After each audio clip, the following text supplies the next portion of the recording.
Estamos de nuevo aquí con Charlas con Owings y hoy tenemos el honor y el verdadero placer de tener con nosotras, o conmigo, vaya, que hoy estoy solita, a Mónica González, que es ginecóloga y terapeuta sexual y de pareja. Muchas gracias por estar aquí. Muchas gracias a vosotros por invitarme. Y ahora la primera pregunta que le vamos a hacer a Mónica es ¿qué hace una ginecóloga haciendo de terapeuta sexual y de pareja? Buena pregunta. Yo creo que cada vez más en la terapia sexual, el interés por la medicina sexual está en campo de personal sanitario médico. Hasta hace unos 10-15 años lo de la terapia sexual era como, sobre todo en mujeres, un terreno más de psicólogos, más de, bueno, algo más emocional. Y yo creo que cada vez más se está llevando al terreno de lo médico, porque igual que los hombres, las mujeres también tienen problemas médicos, físicos y biológicos que les pueden provocar alteración en su esfera sexual. Como digamos que el médico, el especialista que aconseja a las mujeres en su genitalidad, ¿no?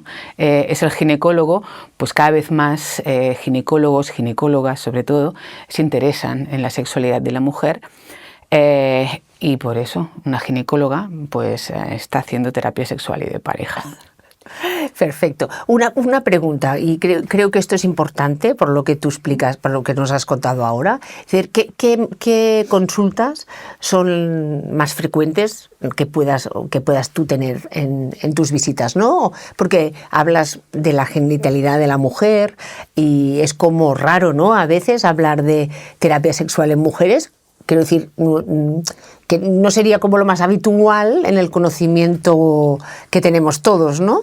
¿Qué es lo que ves tú en las consultas?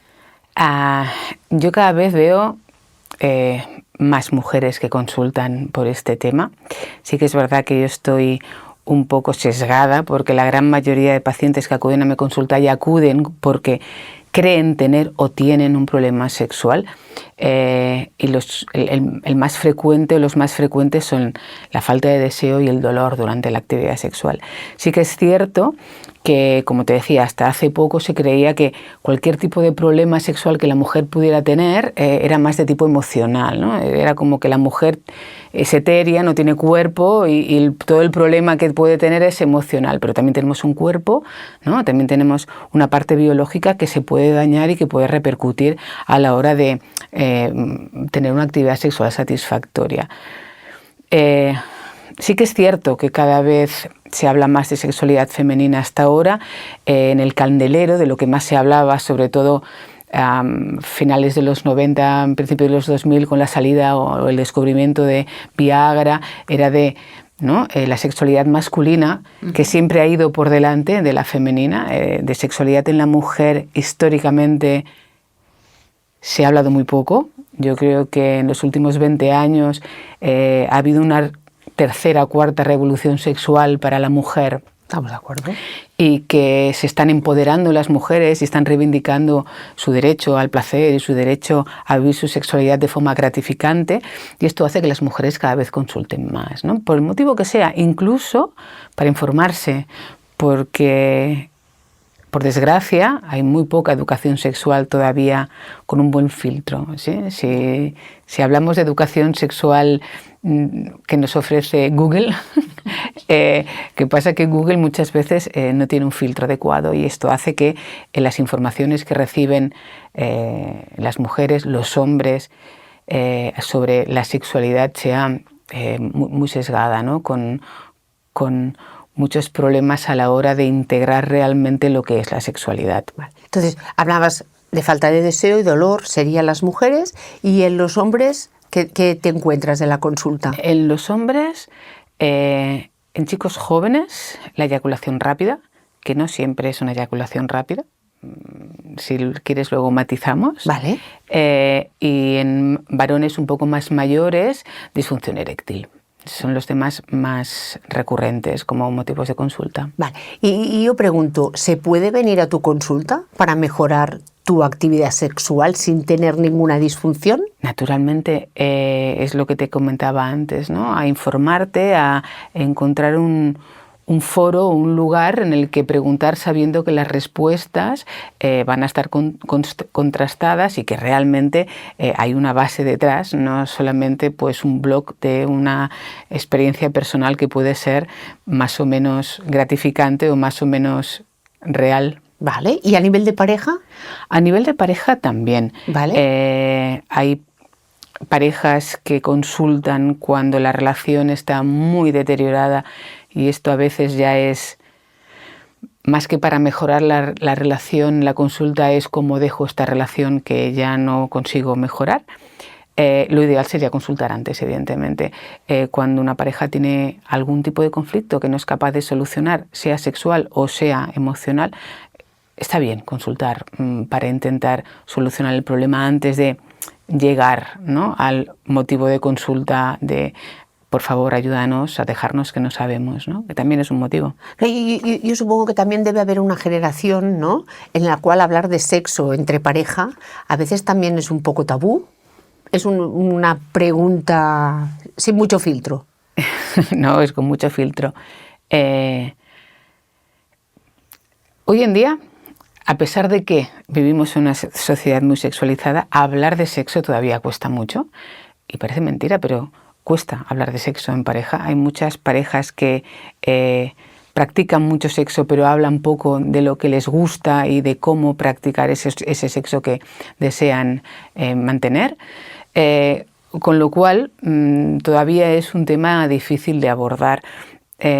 Si hablamos de parejas de más de 70 años, podrías dicotomizar. Hay parejas de más de 70 años que tienen una comunicación sexual estupenda y hay parejas de más de 70 años que no han hablado nunca de sexo. Pero eso también pasa en parejas más jóvenes, ¿sí?, edades medias y chicos jóvenes que, ya te digo, a pesar de que vivimos en una sociedad totalmente liberada, o eso parece a nivel sexual, a los chicos y las chicas jóvenes les cuesta hablar de sexo con sus parejas. Mira, esta es una pregunta que podemos lanzar, ¿no? Es decir, vosotros habláis con vuestras parejas de sexo, ¿no?, libremente, de lo que os gusta, lo que no. A ver qué nos contestan, ¿no? Es importante. Y luego has hecho un matiz de la eyaculación rápida, que a mí me suena esto a eyaculación precoz. ¿Tiene algo que ver? ¿Que has dicho que luego matizarías? Bueno, eyaculación precoz era nomenclatura, era como se le llamaba antes a la patología de no control el momento de la eyaculación, que para mí no es una patología, sino que es un problema de aprendizaje, por eso te decía lo de matizar y relativizar. El control eyaculatorio es un tema que preocupa mucho a los jóvenes, sobre todo porque muchos de ellos han crecido viendo pornografía, en la que los actores aguantan o parecen aguantar, ¿no?, 2 horas sin eyacular, con lo cual ellos tienen unas expectativas muy elevadas y piensan que tienen que aguantar 2 horas antes de eyacular, y esto no es cierto. Fisiológicamente esto es imposible, y los actores pornos aguantan 2 horas sin eyacular porque las películas porno son películas, se editan y además estos actores son ayudados de otras maneras, cosa que luego en la realidad, ¿no?, pues no tienes a nadie que utilice fármacos para mantener esta erección o, ¿no?, que corte la edición de la actividad sexual, vale, y la reedite, con vale, lo cual... Bueno, con lo cual esto tranquiliza. Espero, eso ¿no? espero. Se supone que podamos tranquilizar, sí, a por eso mucho. Que para mí es algo relativo, ¿no? Okay. Aparte es relativo también dependiendo de la importancia que le demos al momento eyaculatorio.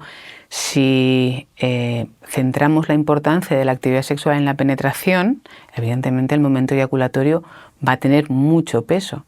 Pero si relativizamos, ¿no?, la importancia del coito, la eyaculación, el momento eyaculatorio ya pierde, ¿no?, importancia. Vale. Entonces, resumiendo en lo que has hablado, podríamos decir que podemos venir a consultarte siempre que queramos mejorar nuestra salud sexual, o bien si hay algún problema o alguna dificultad de comunicación con nuestras parejas. Este sería un punto. Luego está claro que cuando hay una disfunción, cuanto antes consultes mucho mejor, porque me imagino que ahora lo que tú decías, ¿no?, se ha normalizado, pero durante mucho tiempo nadie consultaba el tema tabú, ¿no? Y a veces algo que podía ser fácilmente tratable se convierte en un problema, ¿no?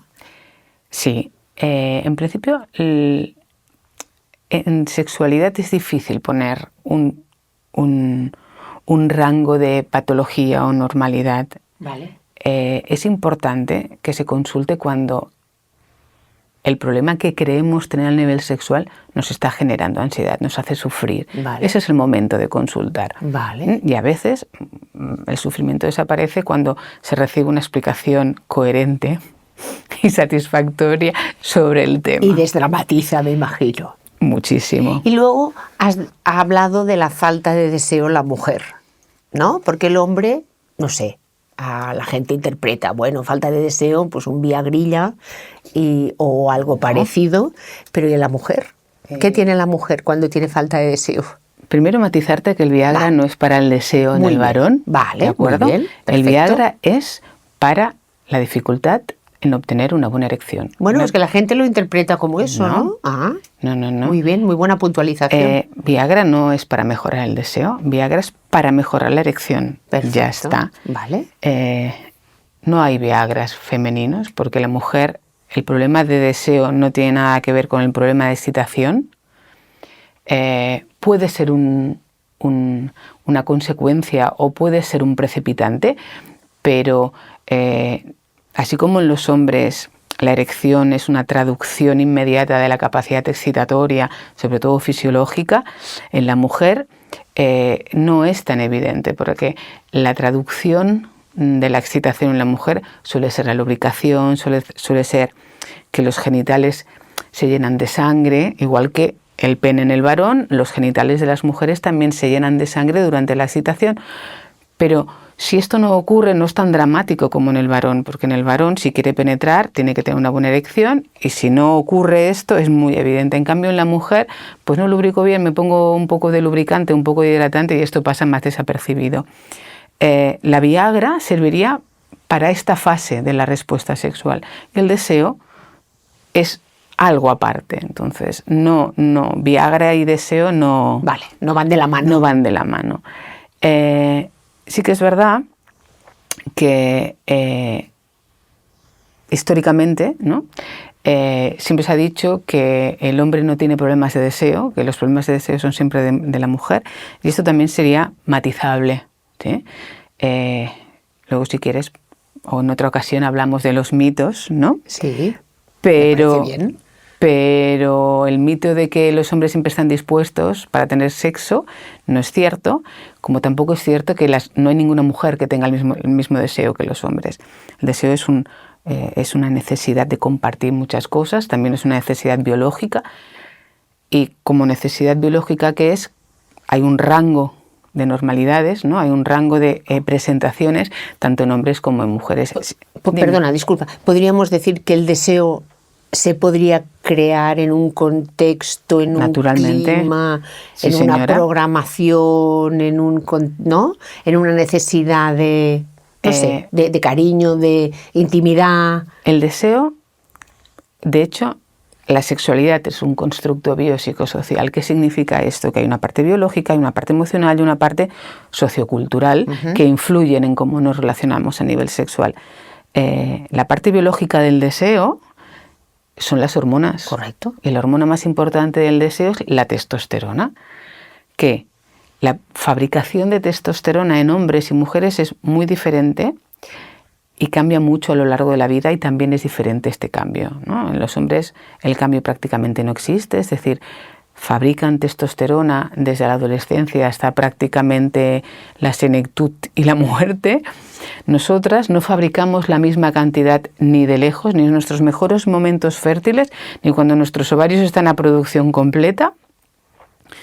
Y cuando nuestros ovarios dejan de funcionar, que son la fábrica de testosterona, igual que de estrógenos y progesterona, que son las hormonas femeninas, cuando estos cesan de funcionar, la testosterona desaparece, entonces nuestro deseo biológico disminuye muchísimo, cosa que a ellos no les pasa, a no ser que tengan una enfermedad testicular importante. O sea, que aquel tema que tenemos que hablar en otra ocasión es qué pasa con el deseo y la menopausia, ¿no? Entiendo. Sí. Vale. Esto sería... Esto lo dejamos para otro tema. Para otro tema.